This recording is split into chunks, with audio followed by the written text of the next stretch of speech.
welcome everyone. My name is David Fuentes. I'm from the Department of Elementary Education here at William Paterson. I'm also representing my colleague Elizabeth Brown, who's not able to be here today, although she's not very far. She's just in the next room over. She has two presentations at the same time. So the title of our presentation is Gamification and Teaching. And throughout this trumbull, we've been wondering in what ways can it inform our teaching and our teaching practices. So I guess before I begin, I'd like to thank my colleague, Dr. Bella, for her presentation and sort of piggyback with something that she said about her students using Socrative. She noted that oftentimes when her students enjoy the use of Socrative, it's because they feel it's kind of like a game. And we're going to focus a little bit on that concept today, and we're going to define it as well. Interestingly, gamification refers to using elements of gaming, however, not necessarily within a gaming setting. So it's trying to harness the benefit of a technological environment, but it's also trying to drag it into a classroom setting that might not be fully digitized. So it's a fairly new concept, and it stems from the idea that there are several aspects of digital literacy that can really help people to gain new understanding of different concepts. So the reason why researchers think this works is because it relies heavily on a positive affect, and it also creates a very high level of engagement. These are constructs that we look at very closely and will also define and flesh out through our study. So I just also wanted to point out that we recently had Dr. Yvette Jackson come to our university and spoke about the neuroscience behind some of these concepts like affect. And she very articulately suggested that as students feel a certain way, their brain is lighting up and synapses are firing, and they're more apt to be able to connect new information. It's sort of a schematic learning theory. So we're also drawing upon some of that research in helping us to understand what might work and how gamification could inform our teaching. So originally these concepts, these constructs were first introduced by James G. James G. comes from a media literacy field of study and education. Also Henry Giroux was using some of these concepts in the late 1990s and early 2000s. At that time, these were firmly rooted within digital environments. It was the notion that using games in a video setting is really going to expand people's minds and really has a lot of potential. More recently, there's been a lot of attention focused on separating some of these gaming elements and pulling them out of the digital environment. And that's really where this term gamification rests most recently. And there's a professor at Teachers College named Lee, who's written extensively over the last few years about gamification, both in digital environments and out. The focus of our study, as you'll see when I explain the setting and the participants, is really outside of the environment of digital literacy, but using the same constructs and the same benefits that research has led us to. So we're really focusing on scenario-based challenges.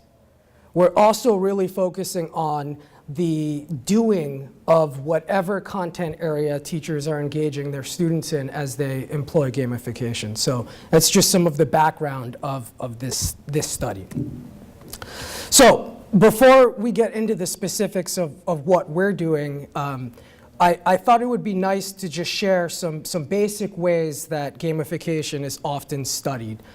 So one of the ways, and one of the most traditional ways that it's been studied and employed is what's called COTS, or COTS, and it references commercial off-the-shelf video games that have been designed for educational purposes. So I'm thinking here that this really fits the category of apps. This also really fits the category of educational software that's been designed to have a student interact with that interface and has potential to have some learning take place. But the key is that these are commercial items that were not prepared by educators that are off the shelf. Then there's been another category, and some of the research has pointed to the power of this category. These are games that are specifically designed for educational purposes, often by educators, sometimes by local teachers in their classroom, and this also encompasses both digital and non-digital environments. And we are seeing now that there are some platforms where teachers are being trained and utilizing app design for their own purposes. So this is really profound in the sense that it's not a commercial product, but a teacher or a teacher educator designing something based on best practices to guide their students, their thinking and their learning. So there's also the idea that students can make their own games. I'm just gonna, watch your eyes, I'm gonna flip quickly back to the first slide. And I just wanna point out this picture that I used here comes from northjersey.com, from today's newspaper. And this is a picture of a school in Franklin Lakes, and they're using cardboard to create an arcade. So I believe what you're seeing there is skee-ball. I don't know if anyone remembers the 80s, but skee-ball was a physical game where you rolled a ball up a slanted platform and got some points. So in this case, the students were given the materials and asked to recreate an arcade. That's very consistent with this third use here of problem solving by building games and allowing students to encounter their own challenges and overcome those obstacles on their own. But it's this fourth one that I think is really interesting for us and for our study, the creation of a gaming atmosphere that allows students to pursue the completion of something, whether it's accumulating points or in conducting their own inquiry. But the key here is that they're exploring new avenues in self-directed ways. So in essence, we're turning over the game to the students, and we're asking them to utilize, with some resources, to find their own path. Okay? So the setting of our study, Dr. Brown and I have been awarded ART to work with a local public school. So the local public school secured a grant, and their grant is intended to design an after-school program where teachers from that school district are going to be the leaders of the after-school program. And together, we're collaborating with the teachers to design a gamification kind of after-school program. So the program is heavily rested and relies upon the use of 21st century skills, which we'll look briefly at in just a moment because it's a huge part of the gaming aspect of the program that we're designing. And one of the key differences from this program to a more traditional program is that rather than have teachers guide classes that are content-based, they're going to be guiding classes that are skills-based, which is really important when we connect this to the 21st century skills, and we'll look at that in just a few minutes. Some of the skills that are going to represent these classes might be called something like news reporting or sports broadcasting, and it's going to allow students to pursue thematically what it's like to become a news reporter, and through those skills, hopefully they'll harness some additional skills that can then be used in the daytime in their content area classes. And something that's really key to this process is that students are going to be earning badges through the completion of these courses on a weekly basis, so that the end product will be individual students who participate in the after-school program. They'll have a passport that'll represent all the 21st century skill badges that they've accumulated, and they'll have more open access to say, roam the halls and pick the classes on a weekly basis in order for them to begin to fill in their passport with all the skills that they need, say, to become a news reporter. So the study involves 25 teachers. The teachers are grades 6 through 12. This is actually somewhat interesting. They don't work in the school that the after-school program is taking place in, but they do work in the district. They're middle and high school teachers who will be guiding elementary school students. So this is just sort of an interesting background to who we're working with. And as we get into the data, it definitely impacts their thinking about what their job is in this setting. So there are 80 students who are currently enrolled in this after-school program. They're all grades 3 through 6, so they're somewhat autonomous, and they're still in a position where they're highly susceptible to gaining new skills and to envisioning their role with those skills very differently. So there's a lot of opportunity here. There are 2 administrators who are charged with administering and implementing the grant and basically running the program from the ground floor. And there's also going to be parents who are going to be participating in our final visible victory. Our visible victory is going to be a moment when the students broadcast their talents to their families and the local community. We've also invited a news crew to come, and it's an opportunity to sort of bring real life situation to the skills that the students have learned through the program, and hopefully to provide that victory aspect to it, which we think could lead to increased learning and increased engagement over time. So in preparing the study, mostly for publication, we're framing this as an exploratory case study. We're doing that because this kind of research hasn't really been done, blending these separate areas together.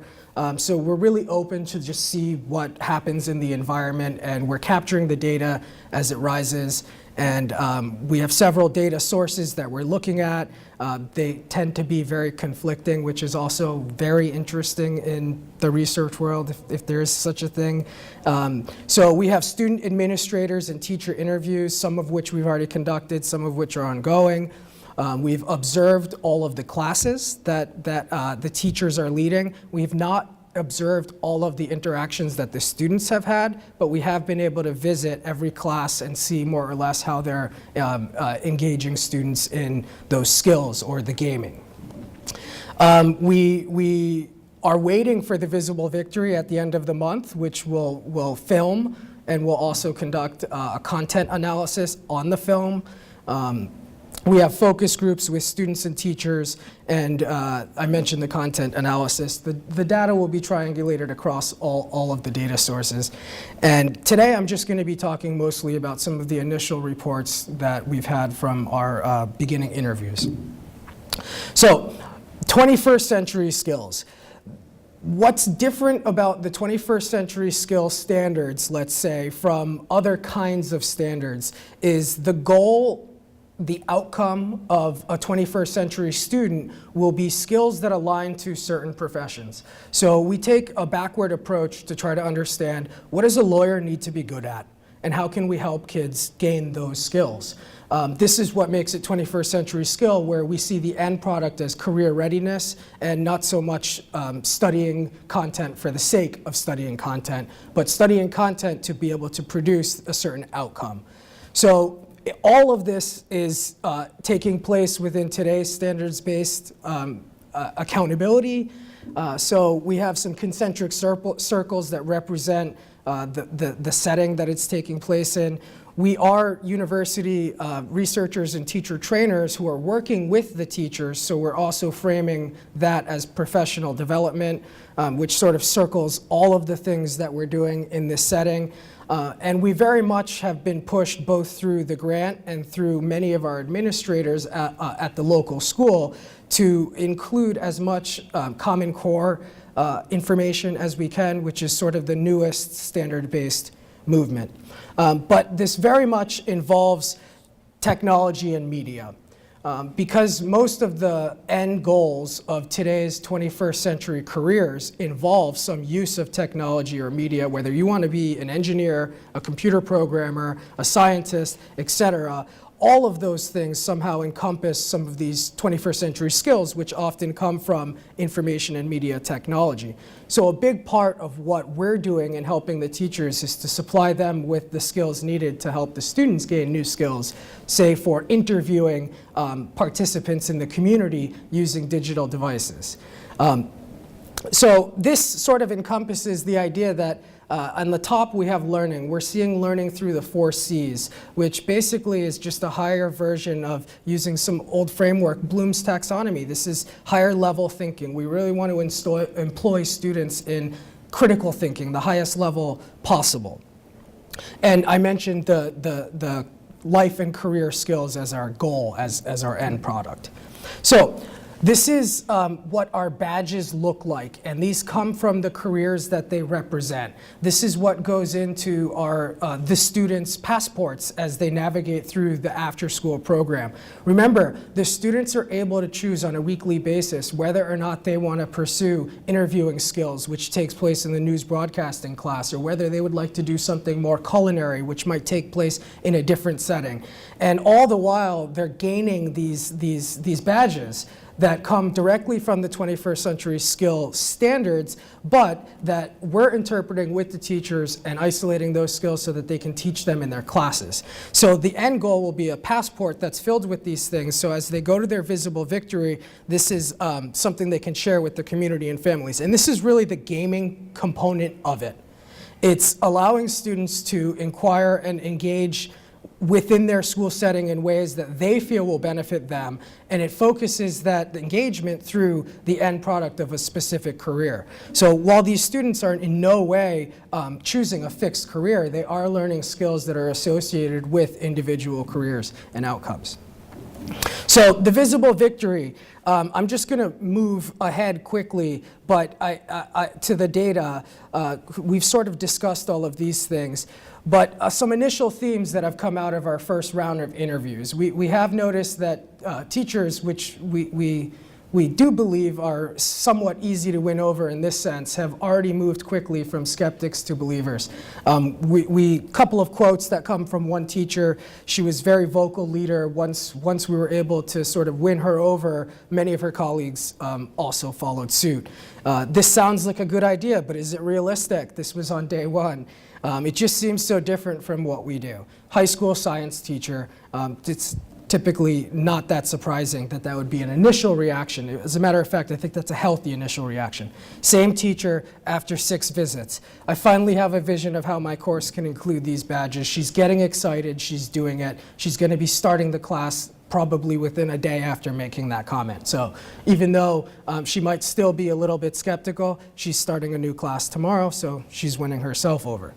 Initial administrator input, we called this theme sticking with the traditional. You know, we first met with a couple administrators, and they were very curious to know what the final product would be. And as we tried to explain some of the more innovative ways that it could be presented, it kept coming back to a talent show. So it's sort of rooted in the traditional, which we completely understand. Talent shows have been very successful in school settings, and it's something that they know and are aware of. So they try to make it go in that direction.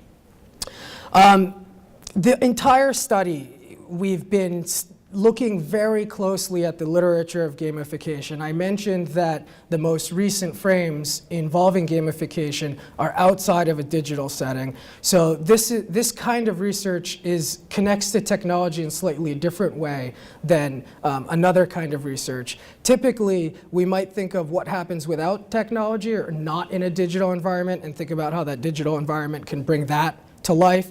Here, we're sort of doing the opposite. We started with the digital environment with video games. We know their success, and we're trying to think backwards about how that success can be translated into the classroom. So obviously, an increase in student affect and participation is what this is geared to do. We're very curious to know whether this fades quickly or whether it endures. We conducted similar studies with iPads over the past few years, and unfortunately we see that the affective positive gains quickly dwindle because the iPad becomes more of a typical school-based tool. So kids don't keep their high-level affect after a year or 2 of using the same device. So we're hoping that this doesn't follow suit, but one of the benefits of this versus that kind of research is this is a lens that could constantly be revisited with each and every activity that a teacher or student does in their classroom setting. So there's constant new ways to imagine how it can help kids. The findings are all pointing to that increased motivation. The teachers and administrators are tending to view these new initiatives or innovations in very traditional ways, which is fine. And the success of any initiative like this is going to depend, like any initiative, on buy-in from participants all around, students, teachers, and administrators. So on behalf of myself and my colleague, I'd like to thank you for listening, and at the end, we'll take questions if there are any.